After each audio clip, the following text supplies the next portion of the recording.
নেত্রকোনার দুর্গাপুরে বেসরকারি উন্নয়ন সংস্থা রুসার আয়োজনে প্রতিবন্ধীদের অধিকার অন্তর্ভুক্তিমূলক শিক্ষা উন্নয়ন বিষয়ক 2 দিনব্যাপী এক কর্মশালা শুরু হয়েছে।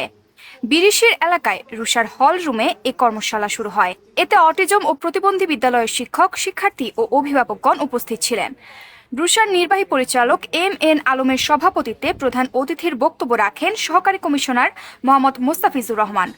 সম্মানিত অতিথির বক্তব্য রাখেন জেলা সমাজসেবা কার্যালয়ের উপপরিচালক মোহাম্মদ শাহ আলম, ক্ষুদ্র নৃগোষ্ঠীর কালচারাল একাডেমির পরিচালক পরাগ রিসিল, সমাজসেবা অফিসার মাসুল তালুকদার, প্রেস ক্লাব সভাপতি তোবারক হোসেন খোকন, একাডেমিক সুপারভাইজার নাসির উদ্দিন, উন্নয়ন কর্মী রাখি দ্রং।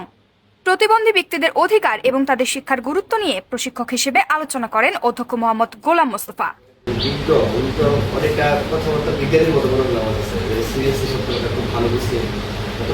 তোবারক হোসেন খোকনের তথ্যচিত্রে ঐশী মণ্ডল, চ্যানেল 21, দুর্গাপুর, নেত্রকোনা।